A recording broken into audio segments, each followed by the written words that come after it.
Salut les gens, salut tout le monde, c'est Loctetou, comment allez-vous? Écoutez, moi je vais super bien. Aujourd'hui on se retrouve pour une toute nouvelle vidéo concernant Call of Duty 2019 qui sera donc Modern Warfare 4.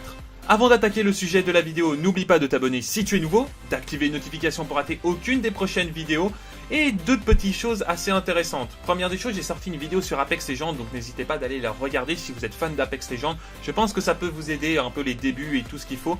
Et bien évidemment, je posterai très souvent du Call of Duty, ne vous inquiétez pas pour cela. Et deuxième des choses, c'est que le trailer concernant Black Ops 4 et toute la grosse mise à jour est donc sorti. Et à partir de demain, donc mardi 19, si je dis pas de bêtises, mardi 19 février, je serai en live à partir de 19 h concernant la nouvelle mise à jour. Et voilà pourquoi je vais en parler, parce que je vais vous offrir deux trucs. Un Black Ops 4 avec le Black Ops Pass, ça veut dire vraiment l'édition de luxe, etc. Donc il vaut à peu près 110 balles, donc il sera offert. Et en même temps, un Black Ops Pass. Donc n'hésitez pas d'être demain, rendez-vous lors du live, comme ça je vais vous faire gagner deux trucs. Et je pense que c'est plutôt assez stylé de vous offrir ce genre de truc, la possibilité de vous offrir ce genre de lot hein, pour voilà, le soutien de la chaîne, etc. Donc n'hésitez pas d'être également présent.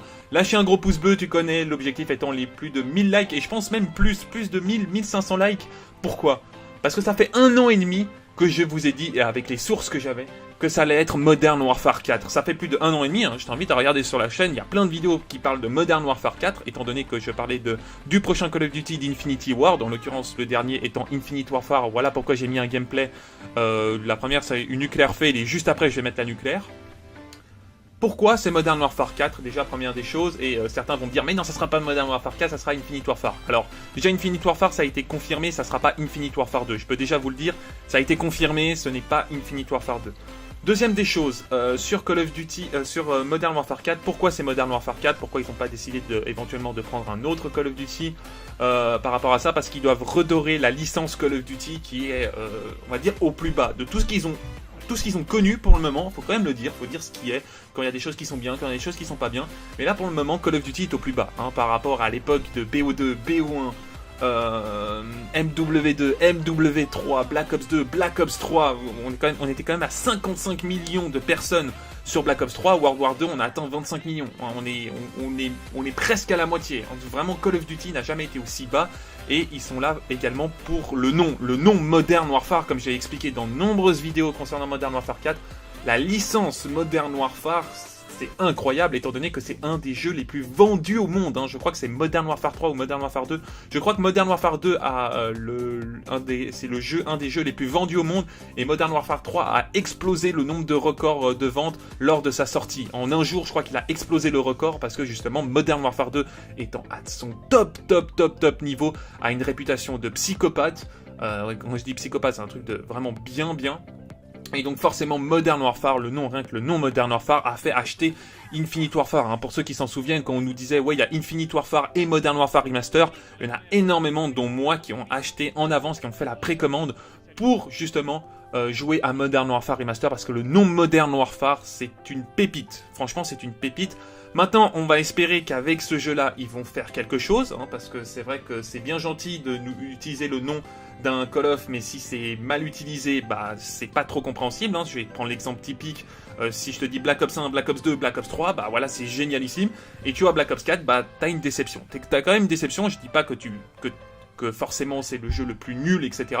Mais t'as quand même une déception parce que franchement, la première trilogie Black Ops est incroyable. Et là on a un Black Ops 4 qui est un peu décevant, donc on va voir avec les mises à jour, hein, les prochaines mises à jour en l'occurrence, que j'ai fait les vidéos dessus, pour voir si le jeu va s'améliorer petit à petit.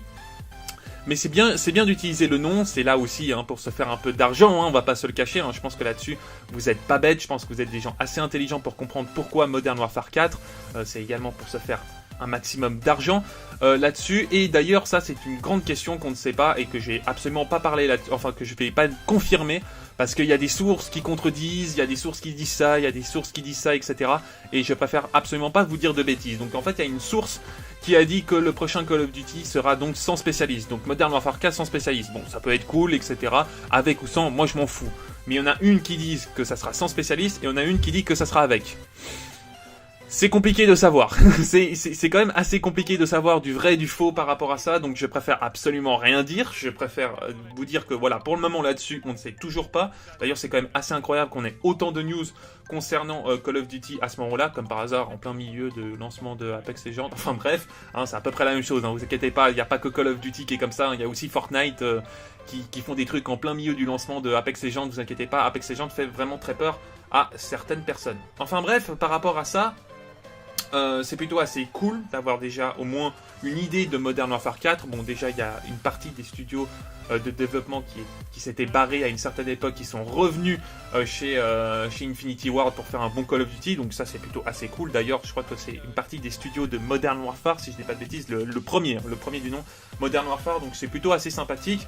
Ensuite, concernant la news avec Blackout, donc sur Modern Warfare 4, bah, ça sera exactement le même qu'on a sur Black Ops 4, mais donc qui sera oh là là, on va y arriver. Il y aura plus souvent des updates, voilà, parce que sinon je vais jamais réussir à dire le mot bien spécifique. Mais il y aura donc des updates sur le jeu, etc. Et ça, c'est plutôt une excellente nouvelle qu'on puisse continuer à faire évoluer un seul jeu. C'est-à-dire que tu l'as développé, ok, mais les autres maintenant le reprennent, ils font des updates dessus, ils font des updates, des updates, des updates, des updates, des updates. Comme ça, le jeu est bien conservé. Voilà, le mode Blackout est bien conservé, etc. Je trouve qu'il est bien le mode Blackout, mais pas assez addictif comparé à d'autres jeux. Je veux dire, par exemple, Black Ops 3 en multi, bah voilà, je peux passer vraiment genre 15 heures non-stop dessus, parce que le multi, vraiment, il est prenant. Il est prenant. Et Black Ops et le Blackout, bah, je trouve qu'il est pas assez prenant, etc. Faudrait peut-être changer un ou deux trucs pour qu'il soit vraiment addictif, pour qu'on soit addictif là-dessus. Maintenant, on va parler des craintes. Oui, on va parler des craintes parce que ça fait quand même, comme j'ai dit, ça fait plus de 1 an et demi que je vous dis que ça sera le prochain Call of Duty, hein, que ça sera donc Modern Warfare 4, et c'était évident.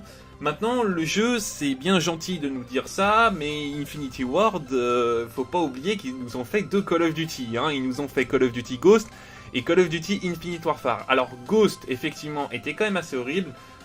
Sur certains points, je dis pas que le jeu en soi était horrible tout court, parce qu'il y a des bons points partout, hein. Franchement, dans chaque Call of Duty, je pourrais te retrouver des bons points qu'il faudrait mettre dans un Call of, ou sinon qui seraient compensés par rapport à une autre chose, enfin tous, ah peut-être mode... Non, oui, World War 2, je trouve qu'il n'y a rien de positif dans World War 2, je trouve que c'est des copier-coller, enfin bref, ça c'est de nouveau les goûts et les couleurs, les gens aiment ou n'aiment pas. Dans chaque Call of Duty, on peut trouver des points positifs, hein, comme je disais, donc en l'occurrence, si je te trouve des points positifs de Modern Warfare Remaster, bah, j'adore certaines armes, en l'occurrence la M16, etc., même si c'est dans Modern Warfare Remaster, le système de M16, etc., même si ça balance des grosses ones, c'est des armes que je surkiffe jouer.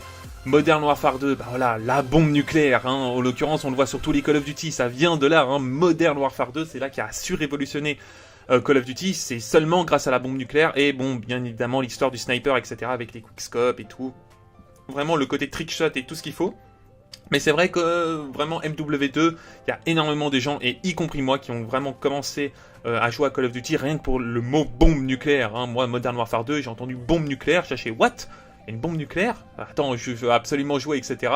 Et c'est pour ça qu'à la base, on jouait à Modern Warfare 2, on va pas se le cacher, hein. On cherchait tous à sortir cette foutue nucléaire parce qu'elle était incroyable, et rien qu'entendre le bruit de la détonation nucléaire, c'était incroyable. Enfin bref, MW3... Bah, MW3, tu vois, c'est un des seuls Call of Duty à l'heure actuelle que je peux te dire, je peux te trouver maximum 3 défauts à MW3. Mais vraiment, maximum 3 défauts. La même chose pour Black Ops 2, hein, la même chose pour... peut-être que Black Ops 1, je peux t'en trouver... Non, Black Ops 1, je crois qu'il est quasiment parfait. Il est quasiment parfait parce que je le trouve complètement équilibré, même si, bon, il y a la Claymore. Il y a la Claymore qui est assez horrible, mais sinon c'est bon. Enfin bref, reprendre des bonnes choses de Call of Duty, c'est plutôt assez bien, mais le problème c'est qu'avec Ghost, on a pris pas mal de mauvaises choses de Call of Duty, en l'occurrence la vie sur Ghost, pour ceux qui s'en souviennent, elle était insupportable, surtout quand tu avais des très mauvaises connexions. Quand tu avais une très bonne connexion, c'était horrible d'affronter des personnes qui avaient une petite connexion. Parce qu'en fait, ce qu'ils faisaient, bah, c'est qu'ils spongeaient. Ils prenaient des balles, et quand tu avais une grosse connexion, bah, comment dire, bah, qu'est-ce que tu faisais? Bah, quand tu avais une bonne connexion, tu te prenais 2 balles. Oui, il faut le dire, et c'est même comme ça que j'ai pu voir la différence. Étant donné que sur Ghost, je jouais avec une connexion genre horrible, j'étais toujours à 2-3 barres de connexion, et j'avais plus de facilité à sortir des KEM. Hein. Dès que j'ai eu une grosse connexion, c'était insupportable. Je me prenais 2 balles au début, je cherchais, mais what the fuck? Comment tu réussis à me prendre ça? Enfin bref, la vie sur Ghost était horrible. Les mines étaient horribles, hein, faut pas se cacher, hein, la EEI. Oh, qu'est-ce que ça faisait péter un câble. Qu'est-ce que ça faisait péter un câble, la EEI, ça devenait fou. T'entendais le bruit, t'étais mort. C'était fini, au revoir, merci d'être venu, etc. Donc bon, là-dessus, Ghost pour moi c'est, on va dire, l'erreur vraiment fatale de Infinity Ward. C'est vraiment l'erreur fatale. Ensuite, il y a eu Infinite Warfare. Alors, Infinite Warfare, même si j'ai pas apprécié le jeu sur certains points, pour moi, il sera toujours un peu mal jugé. Même si j'ai critiqué Infinite Warfare sur certains points, il sera toujours mal jugé pour quelques raisons. Le premier, c'est que c'était le dernier Call of Duty à jetpack et tout le monde n'en pouvait plus du jetpack. Tout le monde disait j'en ai marre du jetpack, etc. Et eux, ils y sont pour rien parce que Activision leur a dit écoutez, vous devez continuer à faire un Call of Duty avec jetpack, hein, tout simplement, vous faites la suite de Call of Duty avec jetpack. Et eux, ils étaient obligés, donc par rapport à 3 ans de développement, ou c'était 2 ans, ou enfin bref, peu importe combien d'années de développement, ils étaient obligés de sortir un Call of Duty avec jetpack. Alors effectivement, ça casse tout un certain rythme, la mapologie, etc. Parce que oui, effectivement, les maps sont construites par rapport à un jetpack, elles sont construites par rapport à des personnes qui jouent terre à terre, hein, parce que si tu essayes de jouer à des Call of, par exemple à Advanced Warfare, sans jetpack, bah, je peux te dire que t'es bien lent, hein, je te le conçois, t'es super lent, tu fais beaucoup moins de kills, etc. Donc les maps doivent être, etc. Donc pour moi, Infinite Warfare, déjà là-dessus, il part du mauvais pied, il partait vraiment du mauvais pied. Ensuite, deuxième point là-dessus, c'est que ils ont eu des très mauvaises idées qui ont été reprises ailleurs. C'est-à-dire, par exemple, les armes, tu peux avoir des armes plus puissantes en payant, etc. Ça, je trouve que c'était une très mauvaise idée. Ça, je trouve que c'était une super mauvaise idée qui aurait dû jamais apparaître. En l'occurrence, les armes nucléaires sur Infinite Warfare, je trouve que c'était une excellente, n'importe quoi. Un excellent moyen de se faire du fric. Voilà, c'est ce que je voulais dire. Un excellent moyen de se faire du fric. Mais un total déséquilibre. Alors vous allez me dire que oui, effectivement, pour quelqu'un qui joue énormément, bah, il va avoir l'avantage par rapport à quelqu'un qui joue pas. Ça, d'accord, évidemment, ça donne l'avantage, mais c'est pas de ça que je parlais. C'est que, effectivement, par exemple, l'arme à nucléaire était moins puissante qu'une arme que tu peux avoir épique. Donc déjà que mettre des nucléaires, parce que de base, mettre des nucléaires, c'est pas quelque chose qui est censé être facile, hein, je le rappelle juste, c'est censé être quelque chose de compliqué. Donc voilà. J'espère qu'en tout cas que cette vidéo vous aura plu. N'hésitez pas à dire qu'est-ce que vous espérez pas retrouver sur Modern Warfare 4. Moi, il y a un truc que je veux absolument sur Modern Warfare 4. C'est le bonus spécialiste en mode MW3. C'est parce que ça serait franchement ultra kiffant de voir ça sur le jeu. Le vrai mode spécialiste, c'est-à-dire que tu chopes tous les atouts du jeu et tout. Et éventuellement voir quelques atouts de Ghost comme œil de lynx qui était vraiment une dinguerie. Voilà, j'aimerais bien avoir votre avis dans l'espace de commentaires par rapport à ce commentaire qu'on a pu avoir. Me dire qu'est-ce que vous en pensez et tout ce qu'il faut, etc. J'aimerais bien avoir votre avis. Voilà. Et puis moi, je vous dis bye et à la prochaine. Peace.